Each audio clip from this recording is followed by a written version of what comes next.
महिला आरक्षण की लड़ाई संसद से सड़क तक आ गई है। और अब बात करूंगा उस व्यू पॉइंट की इस चक्रव्यूह शो में जिसमें चुनावों का गणित बना या बिगड़ सकता है।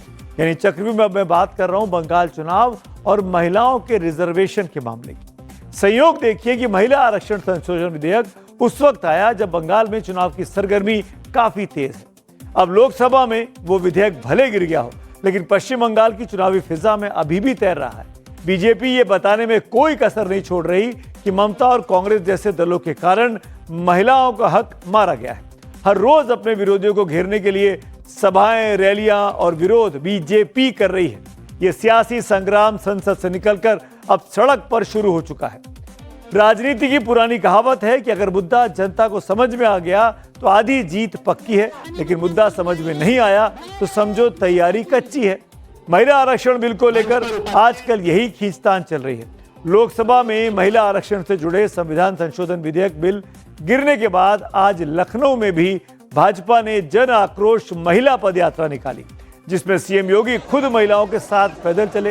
ये दावा किया गया कि उनके साथ करीब 15,000 महिलाएं थीं। बीजेपी का आरोप है कि कांग्रेस और समाजवादी पार्टी जैसी विपक्षियों की वजह से महिला आरक्षण बिल का लाभ देश की आधी आबादी को नहीं मिल पाया है। दूसरी तरफ विपक्ष भी सरकार से टक्कर लेने की पूरी तैयारी के मूड में अब दिखाई दे रहा है।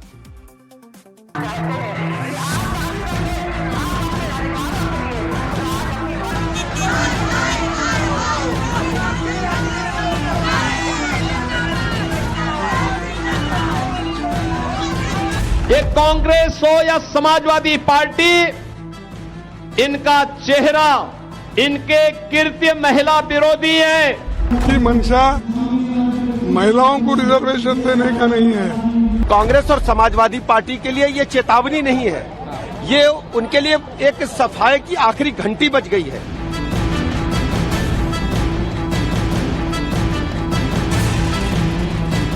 आपकी मंशा ही नहीं थी कभी महिला आरक्षण देने की। अगर आपकी मंशा होती तो आप महिलाओं को आरक्षण कब का दे चुके हो। ये जो पदयात्रा थी वो प्रैक्टिस है कि विपक्ष में ऐसे ही आंदोलन करना पड़ेगा।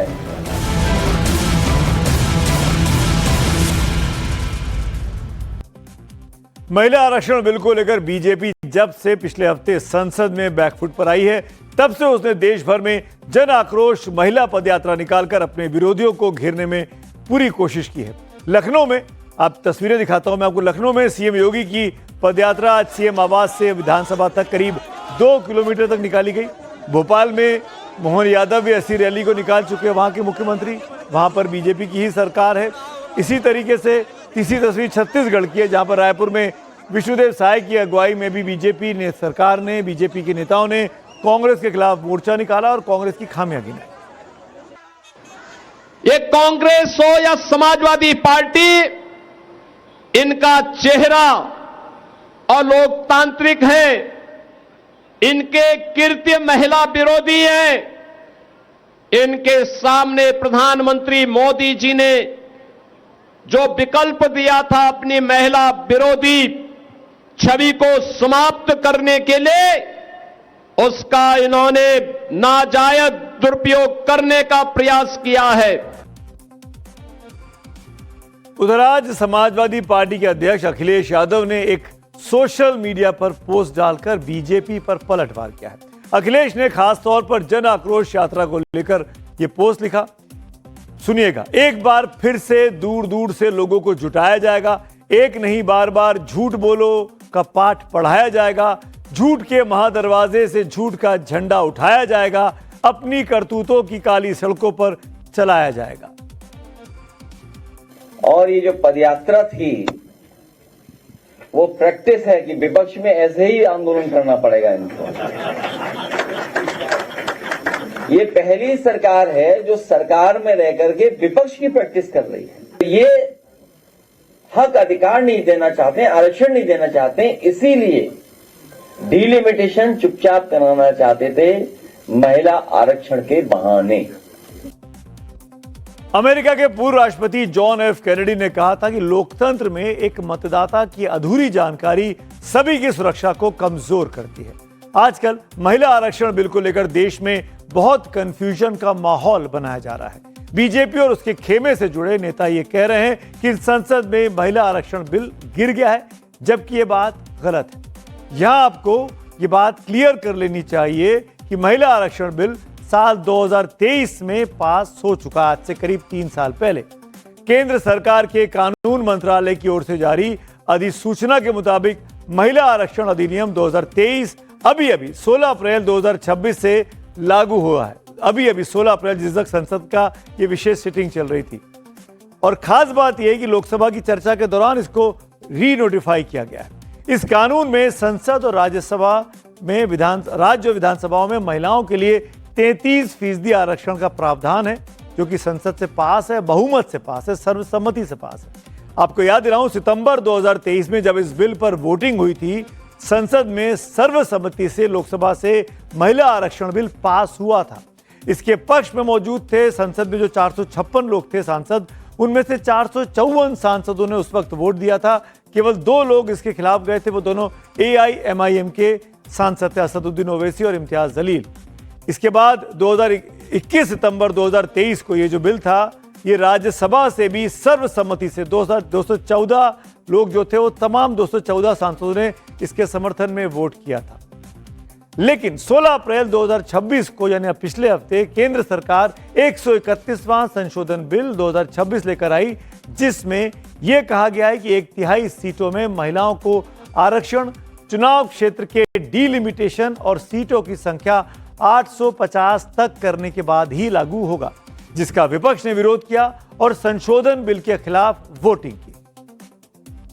आप महिला आरक्षण के पीछे छिपकर परिसीमन करना चाहते थे, और असलियत यह है कि जो महिला आरक्षण 21 सितंबर 2023 को सर्वसम्मति से पारित हुआ, उसको अधिसूचित करने का काम, नोटिफाई करने का काम आपने 16 अप्रैल 2026 रात को 9:55 पे किया।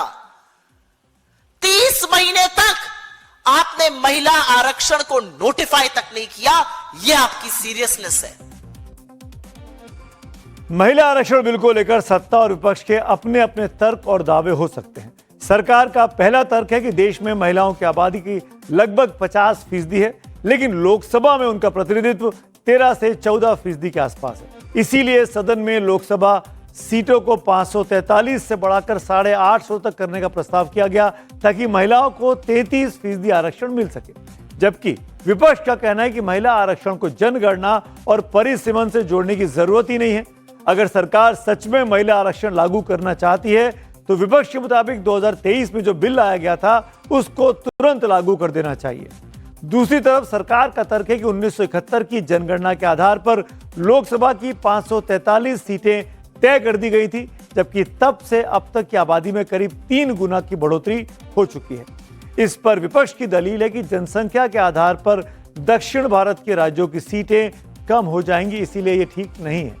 डीएमके और कांग्रेस की मांग है कि बिना परिसीमन किए मौजूदा लोकसभा में ही, यानी 543 के हाउस में ही महिलाओं को 33% आरक्षण दे दिया जाना चाहिए।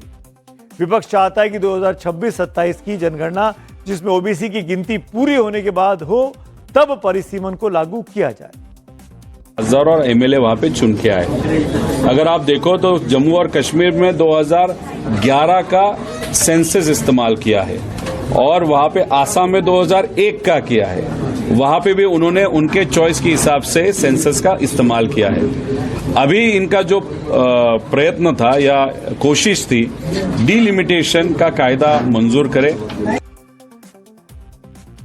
आज आपको यह भी पता होना चाहिए कि भारत की संसद में इस समय महिलाओं की हिस्सेदारी कितनी है और कितनी नहीं है। लोकसभा में महिलाओं की संख्या करीब 14% है और राज्यसभा में इस वक्त लगभग 17% महिला सांसद है। राज्यों की विधानसभाओं में महिलाओं की भागीदारी औसतन 10% के आसपास है, यानी बहुत कम है।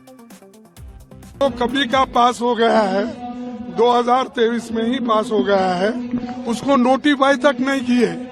16 तारीख के रात के 3 बजे नोटिफाई करे, अमेंडमेंट उससे पहले ही लाए थे।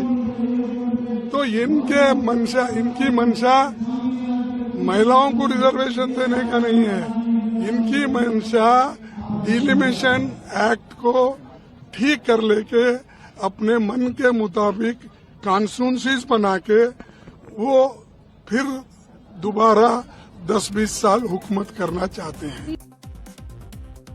महिला आरक्षण को लेकर शुरू हुई जन आक्रोश यात्रा में बीजेपी विपक्षी पार्टियों को असली गुनहगार बताती है। बीजेपी नेता यह आरोप लगाते हैं कि विपक्ष के नेताओं की वजह से देश की महिलाओं को संसद में और विधानसभाओं में आरक्षण का लाभ नहीं मिल पाया। अगर पार्टियों के हिसाब से संसद में महिला सांसदों की संख्या देखें तो आपको आश्चर्य होगा। बीजेपी की करीब 13% महिला सांसद इस वक्त हैं। कांग्रेस की भी लगभग 13% सांसद इस वक्त लोकसभा और राज्यसभा में है, जबकि तृणमूल कांग्रेस की 38% महिलाएं सांसद हैं। 38% सबसे अधिक किसी भी पार्टी की। दूसरी अलग अलग पार्टियों में भी कई महिला सांसद हैं, उनका प्रतिशत भी 33% से काफी कम है। केवल एक तृणमूल ही है जो इस कैटेगरी को पूरा करती है। महिला आरक्षण मुद्दे पर बीजेपी की जन आक्रोश रैली का हमलों का जवाब देने के लिए कांग्रेस ने भी रणनीतियां बना ली है। पार्टी ने तय किया कि महिला आरक्षण बिल के मुद्दे पर देश भर में वो महिला प्रवक्ताओं से प्रेस कॉन्फ्रेंस करवाएगी। इसकी जिम्मेदारी कांग्रेस की महिला नेताओं को दी गई है।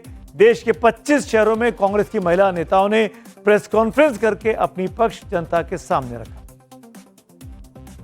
क्योंकि ये भाजपा महिला विरोधी है, ये सरकार डबल इंजन की महिला विरोधी सरकार है। इसलिए इस सरकार को हम हर मोर्चे पर घेरने का कोई मौका नहीं छोड़ने वाले हैं।